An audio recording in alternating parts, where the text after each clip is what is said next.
Given the extent of domestic violence in human culture, the portrayal of relationships in mass media becomes a major staging ground for an ideological battle, telling readers young and old what is and is not okay in relationships.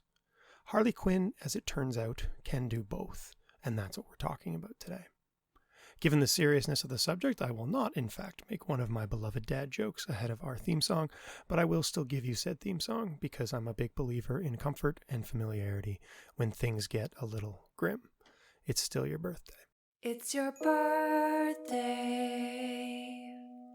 Happy birthday. It's your birthday. Happy birthday. It's a great day. That's what we say. Happy birthday to you. Okay, so let's start as we kind of usually do with a little bit of background. Harley Quinn debuted in 1992 in Batman the Animated Series, a legendary cartoon that I would encourage you to watch. It's one of those ones that holds up shockingly well for when it was created. So we're not going too terribly far back, but close to 30 years. Her comics debut would then follow a year later in 1993. She appears in a story about Batgirl, basically, in comics. So she was created originally for the cartoon and then ported over to the comics. Then in the same year, 1993, in December, Harley's creators, Paul Dini and Bruce Timm, wrote a story called Mad Love, which famously recontextualizes Harley's relationship to the Joker. This series would win, this one-issue comic would win the 1994 Eisner Award for Best Single Issue Comic. And it's considered legendary to this day. It's been reprinted many times. So she debuts in the animated series as like a background Joker girlfriend character who doesn't do much. And then in 1993, Dini and Tim start to explore that a little bit. And Mad Love is about Harley tragically coming to realize that the Joker is abusing her.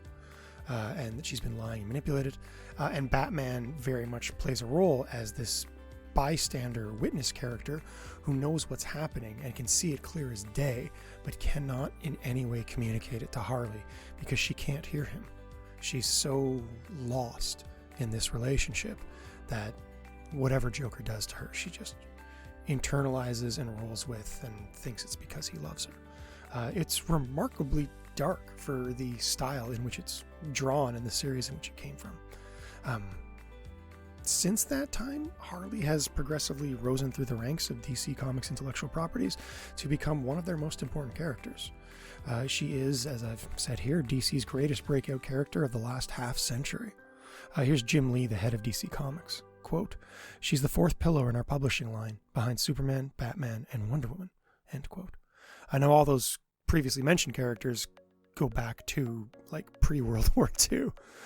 So Harley Quinn being up there with them and having that position of prominence shows how beloved she is and how important she's been to mainstream comics in her relatively short period of existence. Okay, so more personal history, I guess. I wrote an article on Harley Quinn. It was published on the Middle Spaces, which is a Gilbert Seldes Prize winning website devoted to academic scholarship. You can read it. It's good. I liked it. Anyway, my point is when I was constructing this lecture, I wrote this lecture at the same time that I was writing that article as a nice way to sort of maximize my efficiency and time. Now, I actually co-wrote this article with Laura Grafton, who is a friend and former student. So when I was putting together the lecture piece for this, I asked her what she would want to say to our class. And here's what she came up with. Quote, "So the main thing I would want to see touched on in the Harley Quinn lecture in the course is the importance of representation that Harley Quinn brings, both as a survivor of a toxic/abusive relationship and as queer representation. That these things impact who she is as a character, and when done well, like they are in the issue in question, they provide a light and hope for those who see pieces of themselves in Harley Quinn." End quote.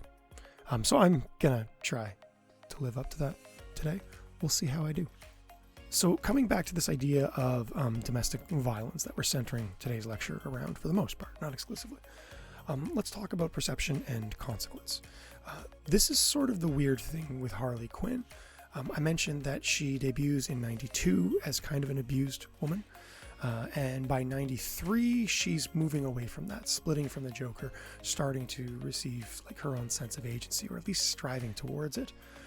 What's fascinating to me is the extent to which this Joker-Harley relationship is romanticized, even though it really only existed unquestioned for less than a year of Harley Quinn's 30 years of existence. So there's something cultural to unpack there. I'm not sure we'll be able to do the job fully, but we'll at least acknowledge it. So just as a simple example here, as of February 1st, 2020, there are 1,118 stories on Archive of Our Own, a popular fanfiction website, under the Harley Quinn Poison Ivy relationship tag. So Harley and Poison Ivy are a much shipped relationship. People are into this. At the same time, though, 1,309 relationships are on Joker and Harley. So more people are interested in Harley's abusive relationship than in her potentially healthy queer relationship with Poison Ivy. That's something. Just to give you like baseline contrast, there are 2,054 stories on Batman and Catwoman, an iconic DC romance, and another 225, very small number, on Superman and Wonder Woman. So again, Harley Ivy is much shipped, but Harley Joker is really heavily shipped. What's up with that? So feminists have addressed this. This is Joy Perrin talking about it. Quote, "What makes her feminist or anti-feminist is her relationship with the Joker and how that is interpreted." So what we mean by this is if her relationship with the Joker is romanticized, as it often is, then Harley becomes an anti-feminist representation. If, however, she's represented as my co-author suggested on our previous slide, an abused woman/survivor, moving forward with her life and finding her agency and power, then she becomes a feminist narrative. This is reflected a little bit in the broader perception of Harley Quinn, in particular as a result of the filmic universe. The first movie was pretty close to that romanticized abusive relationship. This would be Suicide Squad. Whereas the more recent film, The Fantabulous Emancipation of Harley Quinn, leaned towards the other. It had some problems. I didn't love it. We don't need to talk about that right away. This is just to say that the cultural capital, as it's called, of Harley Quinn's relationship to the Joker is enormous. Very simply put, there are a lot of people talking about it. There are a lot of people thinking about it. There are a lot of people making Halloween costumes out of it, selling merch, because they think this is like this romantic Sid and Nancy relationship. But that Sid and Nancy paradigm is itself a problem. We have a tendency to romanticize violent relationships against especially women as being like this intense, passionate love rather than abuse. So there's a lot of problematic issues with regards to the sexuality of Harley Quinn. And just a little bit of statistical analysis to back up the extent of this problem. According to the National Domestic Violence Hotline, 1 in 4 women, so 24.3%, and 1 in 7 men, 13.8%, aged 18 and older in the United States have been the victim of severe physical violence by an intimate partner in their lifetime. That's way beyond toxic relationship. Toxic relationship can include manipulative behavior, obsessive behavior, controlling behavior, knocking you down behavior, like metaphorically, gaslighting, all that kind of stuff. But actual severe physical violence, roughly a quarter of the women in the United States of America. So this is a huge problem, and how our culture contributes to that problem is something that I don't think we can effectively illustrate today, but we can certainly look at how that problem manifests in at least one text, which is what we'll focus on. So as I mentioned earlier, the comic Mad Love and the episode of the cartoon series, which is basically the same. There's like a few minor differences, but they track pretty closely. They establish Harley as suffering from battered woman syndrome, sometimes referred to as BWS. This is a complex condition, a very common syndrome, as you would expect, in which women become deeply attached and unable to leave their abusers. So if we look at Mad Love as a template and then our issue in our flashback scene to the Joker that we see, we can sort of see the nature of the abuse, the things that Joker does that are abusive. This is a short list. There's many here, actually. But just to give us something to work with, we see Joker manipulating Harley psychologically. He's playing mind games, which is kind of especially dickish given that she is a psychologist. He lies to her openly. That's well established in Mad Love. He discloses these emotional things from his past that it turns out are fake. And Batman knows they're fake and tells Harley Quinn this. Anyway, he makes her feel loved and appreciated, establishing this sort of romantic paradigm in order to maintain control over her. It's pretty clear he doesn't actually love her. He undermines her work and thus her worth. He actually rewrites her psychological assessment. That is a major controlling move. That's like you overwriting my lecture in order to say, you suck. I'm going to do this lecture better than you could. And some of you are probably thinking about doing that, right now. He exhibits obsessive behavior, including stalking. That's sort of where we are in our issue, where the Joker has been sending her totems of love. He becomes physically violent, which is the no-brainer, but the most extreme manifestation. And he constantly undermines her self-confidence and self-worth, again, in order to exert control over her and sort of keep her his, I don't know what we want to call her. I almost said betrothed. It's definitely not that. Object. Let's go with object. So here's Cruz and Stoltzfut's Brown on the issue. Quote, ultimately, Harley's character will continue to be problematic as long as she is an object for fans and the Joker to abuse. So what they mean by this is that, again, when Harley's relationship to the Joker is romanticized, the reader or viewer becomes sort of involved, maybe coming back to some of McLeod's theories, in the abusive nature of that relationship. They're exerting some of the same characteristics that the Joker does in relationship to Harley. So again, there's that accomplice effect here taken to a really, really dark place. Oh, and since I brought up McLeod, chapters 5 and 6, I think they speak for themselves. They're actually pretty direct. I don't see a whole lot that I need to call your attention to. So in the interest of saving time and being able to focus more on Harley Quinn, I'm just going to let that chapter stand and not regurgitate things that McLeod has already said. Okay, so I made a dad joke. Get it? A budding relationship, because poison ivy's a plant, kind of, sort of. It's complicated. So I don't know. Witness me. Here's Emily Owens talking about this iteration of Harley Quinn that you see in our text. Quote, Connor and Palmiotti worked to distance Harley from the Joker in order to empower her as a character. End quote. So the whole point is having Harley not just not be in an abusive relationship with the Joker, but specifically address that relationship in order to move past it and its effect on her. And of course, one of the ways that she's doing that is through starting this relationship with Ivy. Now, prior to this issue, Harley has asked Ivy to move in with her, and Ivy said, let me think about it. So what we're seeing on this vacation is more or less a litmus test. Can they work as a couple? Can they cohabitate? Is Harley, I think more than either of the two, ready for that? Now in 2015, so 2 years before this issue came out, DC Comics tweeted that Harley and Ivy are, quote, girlfriends without the jealousy of monogamy. Which is kind of an interesting, again, sort of fluid sexual interpretation of Harley Quinn and Ivy's relationship, not needing it to be monogamous. Again, a queer relationship in comics where we don't normally see a lot of those. What we see in this issue, though, is kind of a push towards a monogamous coupling. It's pretty clear that Harley and Ivy want to be together in this story, and seemingly exclusively. So we could read that as a contradiction of the tweet, that they're becoming monogamous, or we could read this as, again, an evolution of their relationship, and that Harley and Ivy's sexuality is therefore fluid. They didn't want something serious a couple of years back. They just wanted to kind of have fun, and now they are starting to think about, cohabitating, if nothing else. So the narrative problem here is Ivy's reluctance. She seems deeply uncertain, again, whether or not Harley is ready for this. And there's a few ways that comes out in the story itself that we can talk about. One of the problems is the Joker's legacy. We see the Joker interrupting which is a nice metaphor. So we've got the scene where Harley and Ivy are getting romantic with tremendous romantic trappings. They're poolside, they're at sunset, they're at a tropical beach, and they're leaning in toward each other. And just then, Harley is thinking about Joker.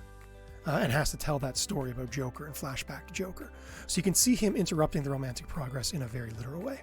As a nice visual side, I would just like to point out that in that scene, Harley and Ivy are on the side of the pool, dipping their legs in the water. A good metaphor for, again, testing the relationship. A later scene has them in the pool, kind of directly suggesting that after working through this flashback that we see, they're now ready to dive in to make a second pun and dad joke. And you can applaud again if you want. So the Joker is literally stalling that relationship from advancing. We also have this kind of fundamental metaphorical conflict. There's a love triangle, right? Joker, Ivy, Harley. But that's also a love triangle of like healthy relationship versus unhealthy relationship. So I think we're especially rooting for Ivy to win because we want Harley to be in a healthy relationship. We also have some weird ways in which the Joker is affecting Harley to the extent that Harley actually mimics some of his behavior.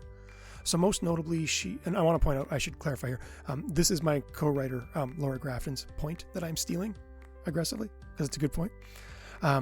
We have Harley exhibiting these characteristics of the Joker's relationship. So for example, she is deeply dismissive of Ivy's mission. There's the one scene where Ivy is talking about, how the world is beautiful and people lose sight of it. And we're polluting the oceans. And Harley's like, I heard something silly, funny, ha ha ha. And Ivy makes a sad face at the end of it, like Harley hasn't heard her. And this, as I said, parallels very directly how the Joker overwrites Harley's psychological assessment of him. He is dismissing her agency and authority and dreams and wishes and desires. And Harley kind of accidentally does that to Ivy too. So you could argue in that moment, there's a greater uncertainty created, at least for Ivy, in terms of whether or not Harley is ready for this relationship. On the other hand, Harley is a slapstick character. She's comical. Obviously, she's a clown, quite literally. So the end of this particular issue and the sadness surrounding the parting of Harley from Ivy is out of character. And I think maybe that seriousness reflects the growth of Harley as a character, in particular in her relationship with Ivy, that she's not just making quips about it. She's sad. She's broken up by it. She's shedding a tear, all that kind of stuff. We could argue that that's maybe reflective of the character achieving some sense of agency, which I think would be, progress on some relationship level. Oh, and just speaking of progress, I'm recording this lecture on Tuesday, May 19th. Long weekend messed me up. For anyone not familiar, there's a Harley Quinn cartoon series that's very popular. They famously, just over the weekend, I think it was on Friday, had Harley and Ivy sort of come together in a romantic coupling. So the timing on this is very strange for me. This has become kind of a Twitter thing, a tweet storm, let's call it, in terms of the Harley-Ivy relationship, which is great because it's driving traffic toward my article. Anyway, so let's move to the third element at play. And we've talked about this a lot, and I really do want to stop talking about the male gaze. I would love to permanently stop talking about the male gaze in comics, but it is so pervasive. It is such an issue. And as I've said before, I think the history of sexuality in comics is largely the history of the male gaze. So it is going to have to come up again. And I apologize if you're getting exhausted by this theory. So we have this kind of love triangle between Harley, Ivy, and Joker, right? But it's actually more of a love square, which is not a thing, but I made that up. In which we have Harley in a relationship with either Joker or Ivy, but also the reader. Coming back to some of the fundamental things that we've talked about in previous classes with regards to how that reader-subject relationship works in comics, or perhaps reader-object relationship works in comics. And this issue is by no means exempt from that, as much as I'm praising it for these different elements of representation and subversion, and will continue to do so throughout this slide. I can see the word subversion twice on this slide. There's still a lot of problems. So the most obvious one is that the issue is absolutely littered with images that cater to the male gaze. This is a nudist resort, and the two female characters are naked throughout most of the issue, and rendered in such a way that could be seen to conform to the male gaze, depending on your interpretation of individual scenes. And that's, of course, something that we can talk about, including in discussion boards. Now this comes back to what Cruz and Stoltzfus-Brown feel is the fundamental problem of Harley Quinn as a character, the thing that there's no getting around.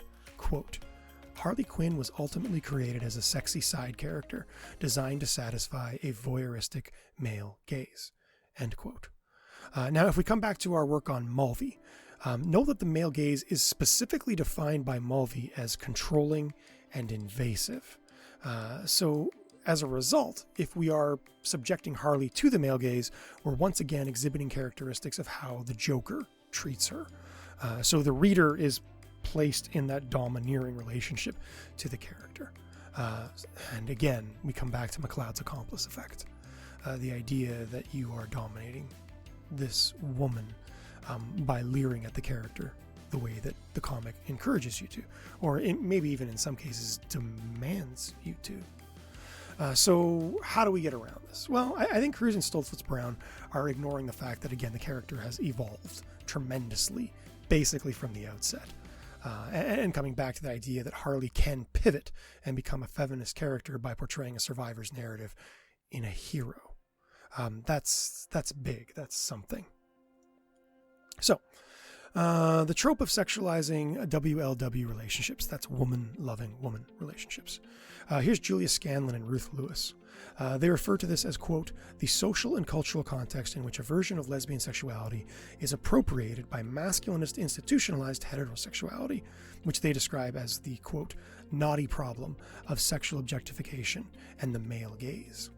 So what they mean by this is that, and we've talked about this in earlier lectures, a lot of times WLW relationships are sexualized for a male audience. They become performative, and the female characters become, again, objects rather than subjects.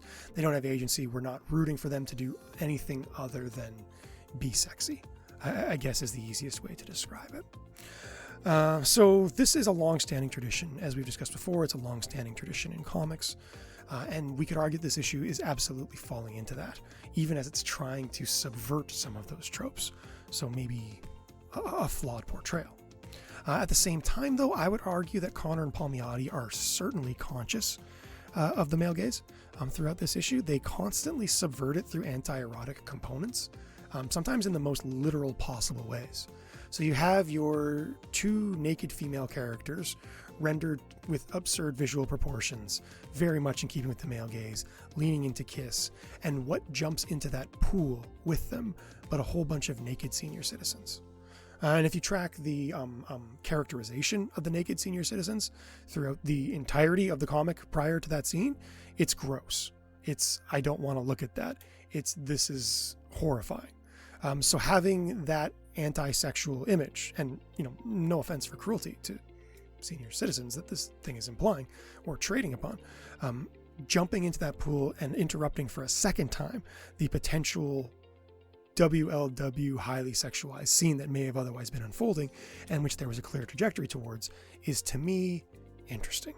I don't know how we want to describe that, but it definitely seems like Connor and Palmiotti are like teasing the reader and then subverting those expectations. Now, I think teasing is actually a bad choice of words, though, because I think subversion is the greater aim in terms of what we see. So what happens thereafter, the seniors jump in the pool, is a volleyball scene, like a pool volleyball scene, as a substitute for a sex scene.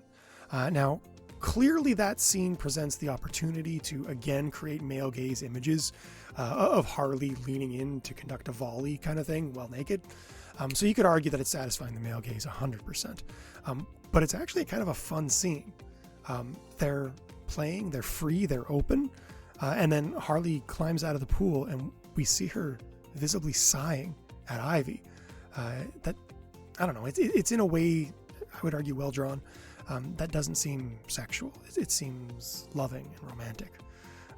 And I think kind of humanizes that relationship in important ways. We follow this up with just a goddamn adorable scene. of Harley falling asleep because she's tuckered out and Ivy carrying her down to the beach. Harley asks if this is a dream, because if it is, she doesn't want to wake up. It's a good moment. It's a romantic moment. There is no sex. They don't have sex in this scene. It's implied that they're probably having lots of sex in the week that follows, but that's not rendered on panel. And I think that's really important to what's happening here. But we could argue that I'm being charitable. Oh, I also threw in the theory of sublimation, which is defined, quote, in psychology, sublimation is a mature type of defense mechanism in which socially acceptable or socially unacceptable impulses or idealizations are transformed into socially acceptable actions or behavior, possibly resulting in a long-term conversion of the initial impulse. So what I mean by that is that you could very much argue that the volleyball scene is a sex scene, just in a way that is appropriate for a DC published comic. It's a metaphorical sex scene. I don't want to get too deep into that. I know Danny Boyle did a film once where he replaced a sex scene with a dance number, and it confused the hell out of audiences, but I kind of loved it. It was Ewan McGregor and Cameron Diaz dancing in a bar. Doesn't matter. And then we have the opportunity for subversion through sexualization. Okay, so let's talk a little bit about queer prominence. In relationship to the previous lecture on queer heroes, I would argue Harley Quinn is functioning at an entirely different level. No offense to Kate Bishop and Prodigy and North Star, but as mentioned, this is a highly visible intellectual property. Something that most comics fans, if not all comics fans, they at least know the name Harley Quinn and a few things about her backstory. So having her come out as queer in a canonical comic story is big. Just as, frankly, it's really big that this just happened in the animated series. Hasn't happened yet in the filmic universe. That'll probably be slow in coming if they get another movie, but could be. So Harley is also at the peak of her popularity. She's not a diminished intellectual property and seems to be getting even more popular as a result of her queer sexuality. This is a big development in terms of queer representation in comics. That this is happening now, I guess, is the easy way to describe it. We also have Harley representing fluid sexuality once again. So the idea that sometimes she likes to be with men, sometimes she likes to be with women, sometimes she likes to be monogamous, sometimes she doesn't. She's not easily defined. So, I mean, people who complain on message boards that Harley Quinn is gay, she's not. She's more complicated than that essentialist kind of notion. This one I'm not super duper comfortable with, but we've talked about BDSM fantasy before. The Harley-Joker relationship could be seen as that, and appealing to that sexual demographic that's interested in domination. Now, that's problematic in light of the way that she's portrayed, but some would suggest that there is a clear line between fantasy and reality, and that an astute and intelligent reader is quite capable, and that what we see with Harley Quinn and Joker is essentially domination porn.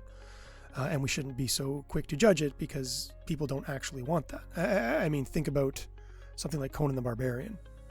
I would read Conan the Barbarian. I've read Conan the Barbarian. It's actually incredibly well written at the prose level. Does that mean I want to pick up a sword and start slashing people with the sword? No. If somebody offered me that sword, I'm saying no, 100%. So some people believe that we can sort of compartmentalize fantasy and reality. Other people say that's really dangerous for all the reasons we talked about in terms of the ideological implications. In particular, because Harley does not have the ability to have informed consent in the way that she's portrayed with the Joker. It's very much not that, so that fantasy might not work quite as well. But again, we don't want to fall into like kink shaming or something like that. Genderqueer. I really like this quote. Joy Perrin says, quote, "Women are told to be quiet and still, and not to be too loud and not to be too pushy. And then Harley comes into the scene swinging a mallet and singing," end quote. So she's doing something outside of, again, sex roles, just by being loud and aggressive and sometimes murdery. I won't lie, one of my favorite comics issues in recent years is a story in which Harley believes that Booster Gold has killed Ivy, and she just starts stabbing him. They're flying in midair, and he points out, "Quit stabbing me, we're both going to die." And she's like, fine, because she's cool with it. So really out there aggressive character in a way that comics don't often have women characters in that role. She also has a very open sexuality. She has a sex drive. She has sexual agency in a way that, again, coming back to that theory of virginal sexuality that Richard Reynolds talks about, most female characters in comics don't. So we're getting around that.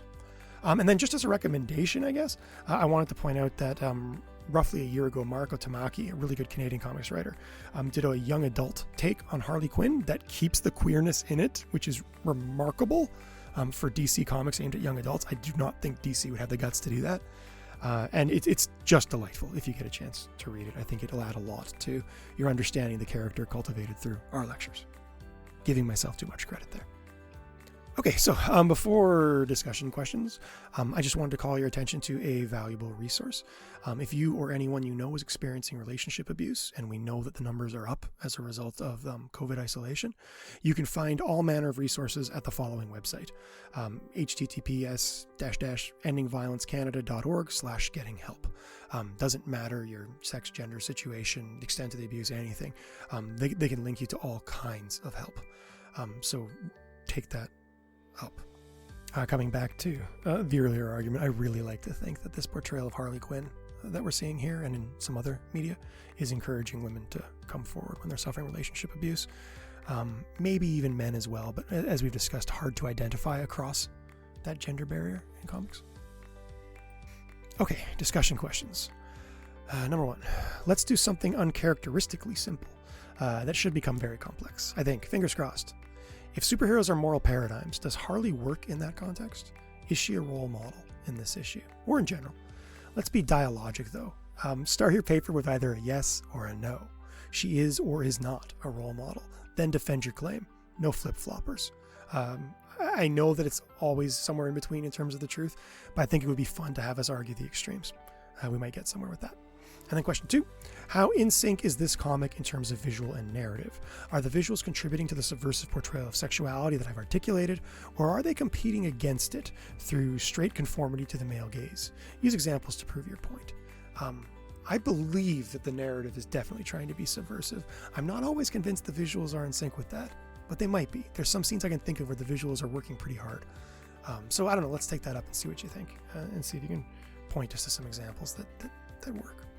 And with that, I will see you in the discussion forums.